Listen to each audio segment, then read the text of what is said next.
अमीन की रासायनिक अभिक्रियाएं।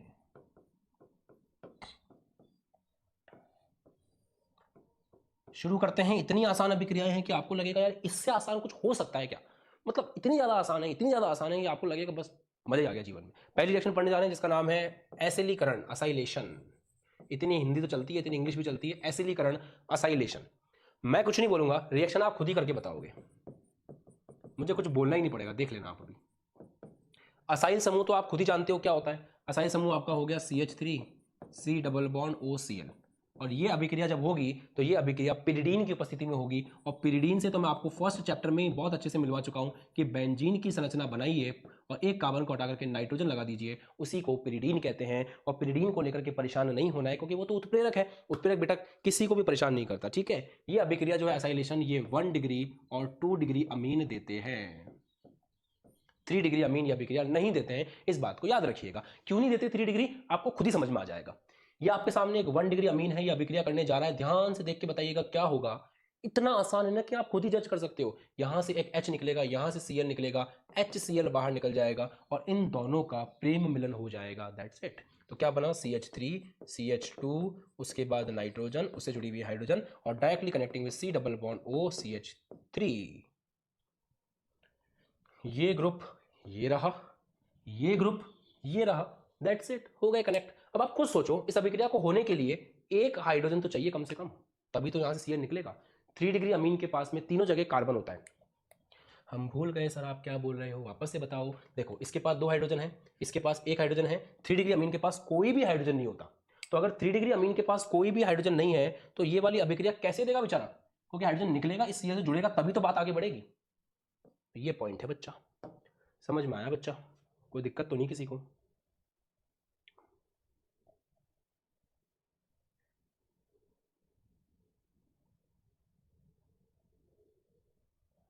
बताओ बताओ बताओ, जल्दी से बताओ,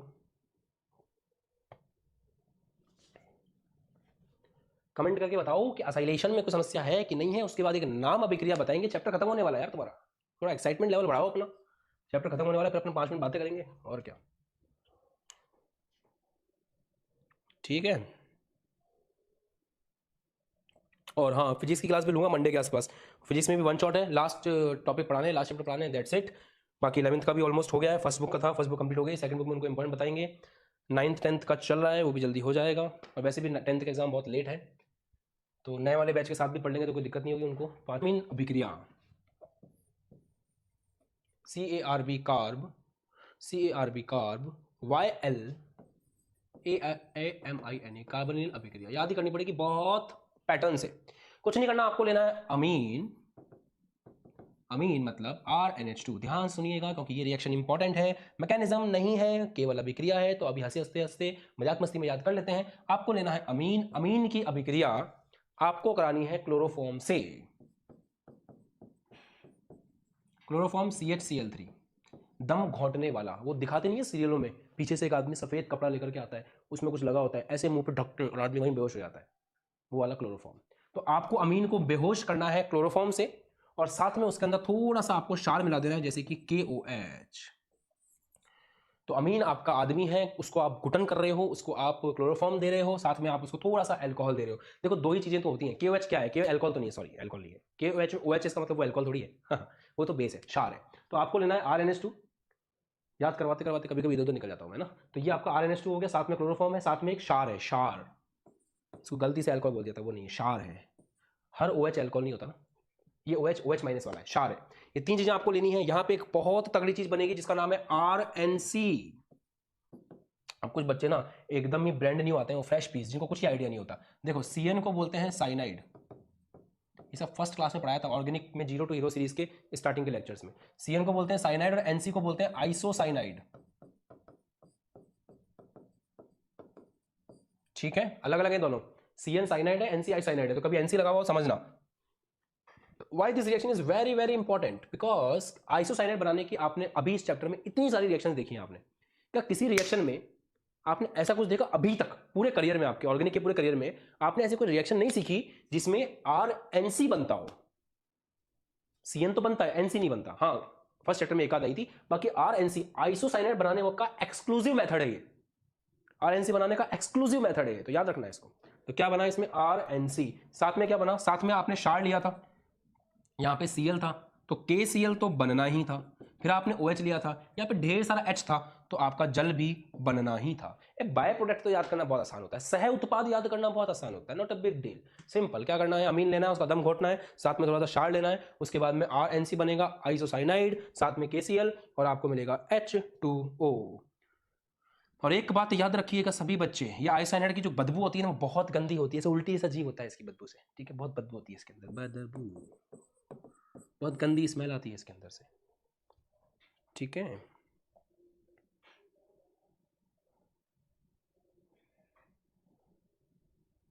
मैं आपको नहीं पढ़ा रहा हूं, जो मैंने बहुत बार आपको पहले पढ़ा दिया, आप खुद पढ़ लीजिएगा। बीडीसी का निर्माण और बीडीसी की अभिक्रियाएं, बीडीसी का निर्माण प्लस उसकी अभिक्रियाएं, ये दोनों टॉपिक फर्स्ट चैप्टर में बहुत अच्छे से पढ़ा है। बेंजीन डायएजोनियम क्लोराइड का निर्माण और बेंजीन डायएजोनियम क्लोराइड की अभिक्रियाएं, मैं उम्मीद करता हूं कि पहले से ऑलरेडी आपको आती हैं, तो इसको लेकर के ज्यादा परेशान होने वाली बात नहीं है। आगे की रिएक्शंस पे चलते हैं। बीडीसी को मैं साइड में लिख के छोड़ रहा हूं, बीडीसी को आप याद से पुराने लेक्चर से पढ़ लीजिएगा, क्योंकि वो भी अमीन वाला सेक्शन है, तो वहां पे भी यहाँ पे वो same as it is repeat होता है, उसको करने की कोई खास जरूरत नहीं है। शुरू करते हैं, अगली अभिक्रिया की तरफ बढ़ते हैं। आपने लिया बेंजीन, बेंजीन के ऊपर NH2, एक बात का विशेष ध्यान रखें, ये यहाँ रेजोनेंस करेगा तो ये इधर रेजोनेंस करेगा, तो कहाँ कहाँ पर नेगेटिव डेवलप होगा, इन 3 जगह नेगेटिव डेवलप होगा। तो इलेक्ट्रॉन रागी, कल ही पढ़ा था लास्ट क्लास में, इलेक्ट्रॉन रागी कहां जाकर के आक्रमण करेगा, इलेक्ट्रॉन रागी आक्रमण करता है उस जगह जहां नेगेटिव दिखता है, तो ऑर्थो और पैरा पर आपका इलेक्ट्रॉन रागी आक्रमण करेगा।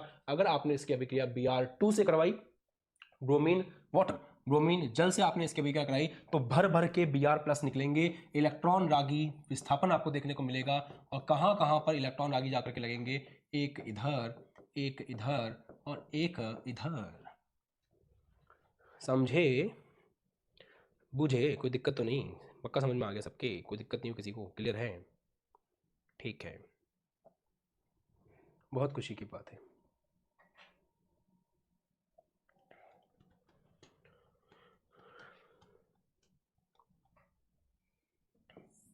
आपने इसकी अभिक्रिया कराई कंसंट्रेटेड HNO3 और कंसंट्रेटेड H2SO4, नाइट्रीकरण बोलते हैं ना इस अभिक्रिया को, बोलते हैं ना नाइट्रीकरण। कौन होता है, इससे क्या बाहर निकलता है, इससे NO2 बाहर निकलता है।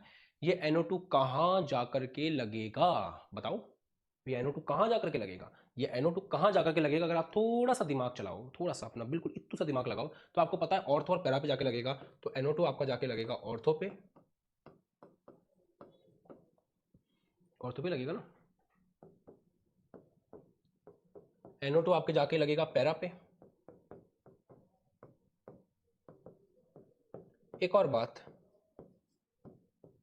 यहां पे NO2 मेटा पर भी लग सकता है। अब आप बोलोगे सर यहां पर आकर के हमारी बत्ती गुल हो गई। जब तक आप ये टॉपिक पढ़ा रहे थे,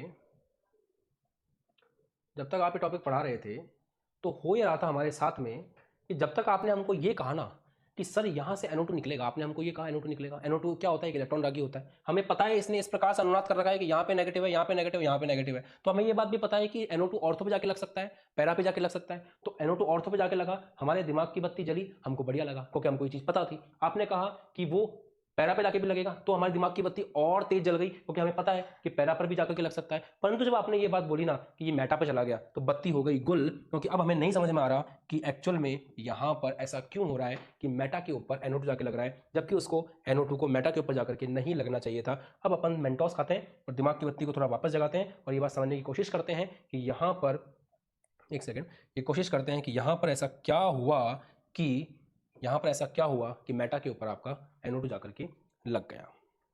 समझे, ध्यान से देखिए। NH3 के बारे में एक बात समझने की कोशिश करो। आपको क्या लग रहा था कि बेंजीन के ऊपर NH3 है, ओहो बेंजीन के ऊपर NH2 है, तो इसके पास जो लोन पेयर है वो लोन पेयर यहाँ पे देगा, यहाँ पे देगा, तो यहाँ पार्शियल नेगेटिव, यहाँ पार्शियल नेगेटिव और यहाँ पार्शियल नेगेटिव बनेगा। आपके दिमाग में यही था ना, यही था ना आपके दिमाग। यार कहानी में थोड़ा सा ट्विस्ट है यार। कहानी का ट्विस्ट क्या है कि एसिड के पास होता है H+, क्योंकि यहां पे आपने क्या दिया था एसिड, इस एसिड से H+ निकलता है। हुआ ये घपला ये हुआ कि H+ के आने से ये जो NH2 था, इस NH2 ने अनुनाद में इलेक्ट्रॉन देने की जगह H+ को इलेक्ट्रॉन देकर के अपने साथ जोड़ लिया, और H+ को इलेक्ट्रॉन देकर के उसने अपने साथ जोड़ा, तो स्थिति ये बनी कि बेंजीन के ऊपर NH3+ बन गया। बेंजीन के ऊपर NH3+ बन गया। अब बेंजीन के ऊपर NH3+ बनने से क्या हुआ, ये आप मुझे कमेंट सेक्शन में बताओ, तो मैं जानूं कि आपके दिमाग की बत्ती सच में जली है या नहीं।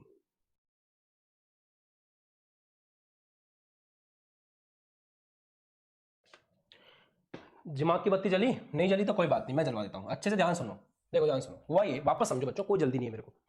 सबसे पहले इस बात को समझो, आपको क्या लग रहा था कि ये NH2 अपने लोन पेयर यहां देगा, फिर ये बॉन्ड यहां शिफ्ट करेगा, यहां नेगेटिव आएगा, यहां नेगेटिव आएगा, यहां नेगेटिव आएगा, और इन तीनों जगह नेगेटिव आने के कारण यहां पर इलेक्ट्रॉन आगे आक्रमण करेगा। आपको ये लग रहा था, तो आप ये सोच रहे थे कि ऑर्थो पे जाकर के लगेगा या पैरा पर जाकर के लगेगा, मेटा पर लगेगा, या आपने बिल्कुल भी नहीं सोचा था। ठीक है, सवाल सही है। अब इसका आंसर ढूंढते हैं।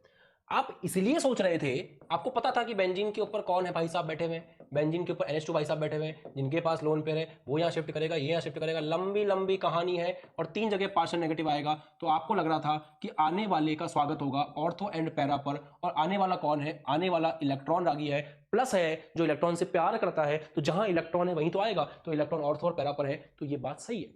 आप क्या देखते हो कि उत्पाद मेटा वाला भी बनता है। अब इसी बात को समझाता हूं, ध्यान सुनिएगा। ना वापस आ गए।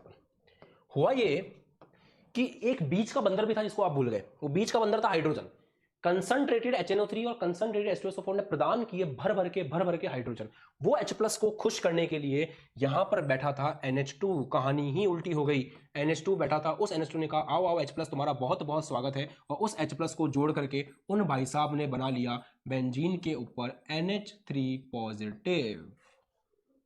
ऐसा करते ही अनुनाद की पूरी कहानी पलट गई। अब अनुनाद इस प्रकार होगा कि ये बॉन्ड यहां शिफ्ट करेगा, फिर यहां पे प्लस आएगा, फिर ये यहां पे आएगा तो इधर प्लस आएगा, फिर यहां पे आएगा तो इधर प्लस आएगा। तो जहां जहां पर पहले माइनस था वहां वहां पर अब प्लस हो गया। तो इलेक्ट्रॉन रागी आना चाहता है माइनस वाली जगह पर, जहां जहां वो पहले आ रहा था वहां वहां क्या हो गया प्लस, तो वो केवल कहां पे आ सकता है, मेटा पर आ सकता है। तो अब अगर इसके अंदर इलेक्ट्रॉन रागी आना पसंद करे तो केवल कहां आ सकता है, मेटा के ऊपर। समझ में आया। इसलिए ऑर्थो पैरा के ऊपर भी आपको मिल रहा है उत्पाद, और मेटा के ऊपर भी आपको मिल रहा है उत्पाद। जब आप इसकी अभिक्रिया NO2 से कराओगे तो इस केस में आपका NO2 मेटा पर ही जाएगा। ठीक है, तो अगर मैं आपको सिंपल भाषा में बोलूं तो बेंजीन के ऊपर जो NH2 है वो आने वाले इलेक्ट्रॉन के लिए, इलेक्ट्रॉन रागी के लिए, इलेक्ट्रॉन के लिए नहीं, गलती कर दी मैंने, इलेक्ट्रॉन के लिए नहीं, इलेक्ट्रॉन रागी के लिए, इलेक्ट्रॉन से प्यार करने के लिए। तो जो बेंजीन के ऊपर NH2 है वो आने वाले इलेक्ट्रॉन रागी के लिए ऑर्थो और पैरा निर्देशी है, क्योंकि उसको बोला भाई तू ऑर्थो पे आ जाओ, पैरा पे आ जाओ। और यहां पे जो बेंजीन के ऊपर NH3+ है, ये आने वाले इलेक्ट्रॉन रागी के लिए, जो इलेक्ट्रॉन से प्यार करता है, उसके लिए मेटा निर्देशी है, क्योंकि ये प्लस है ये भी प्लस है, तो ये ऑर्थो और पैरा पे तो नहीं आ सकता, केवल एक ही जगह आ सकता है, मेटा पर।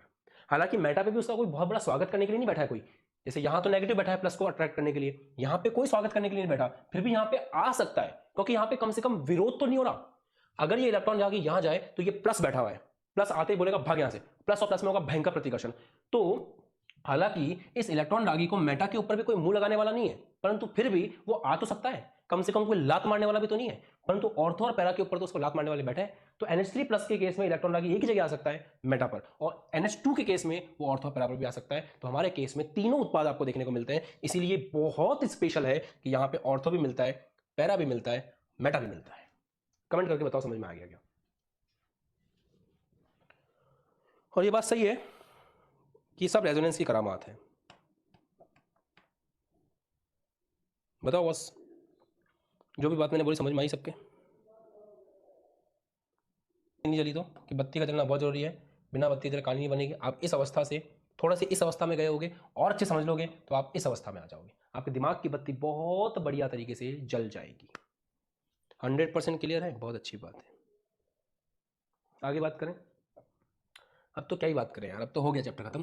बेंजीन के ऊपर अगर आपने NH2 लिया और इसकी अभिक्रिया आपने करा दी कंसंट्रेटेड H2SO4 से, तो आपको पता है ना क्या होगा, SO3H जाकर के लगता है, क्योंकि ये प्रोवाइड करता है SO3H, सल्फोनीकरण बोलते हैं इसको। तो ये SO3H पता है कहाँ जाके लगेगा? पैरा पे, क्योंकि पैरा पे सबसे ज़्यादा स्थायी होगा। अगर ऑर्थो पे लगेगा तो वहाँ पे प्रतिकर्षण होगा, तो प्रतिकर्षण के कारण उसका स्थायित्व थोड़ा कम रहेगा। तो ये इस प्रकार से आपको SO3H वाला उत्पाद देखने को मिलता है। यहाँ पे एक बड़ी चीज़ और होती है कि ये जो H+ दिख रहा है ना आपको, ये H यहाँ से H+ बन के इधर चला जाता है। तो उसके बाद स्थिति क्या बनती है, एक बार में समझ में आ जाएगा आपके बिना किसी प्रॉब्लम के। ये यहाँ चला गया तो ये हो जाता है NH3, N ने इलेक्ट्रॉन दिए तो NH3 प्लस आ जाता है। यहाँ SO3 से दूर गया है तो SO3 पे क्या आ गया? माइनस। और इसको बोलते हैं ज्विटर आयन।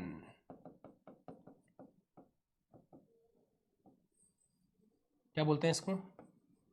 इसको बोलते हैं zwitter ion. Zwitter, zwitter, Twitter नहीं है, ज्विटर है, ठीक है, ज्विटर आयन, ठीक है। आगे सुनो एक बात और, कि ये सल्फोनीकरण है, सिंपल, ठीक है। कमेंट करो यहाँ तक समझ में आ गया? अब अपन आखिरी चीज पढ़ने जा रहे हैं इस चैप्टर की, उसके बाद ये चैप्टर आपका पूरी तरह से खत्म है। हेडिंग लगाएं, हिंसबर्ग टेस्ट। ये 1 डिग्री अमीन, 2 डिग्री अमीन और 3 डिग्री अमीन को अलग करने में काम आता है। जो आपका हिंसबर्ग टेस्ट है, हिंसबर्ग टेस्ट का एक काम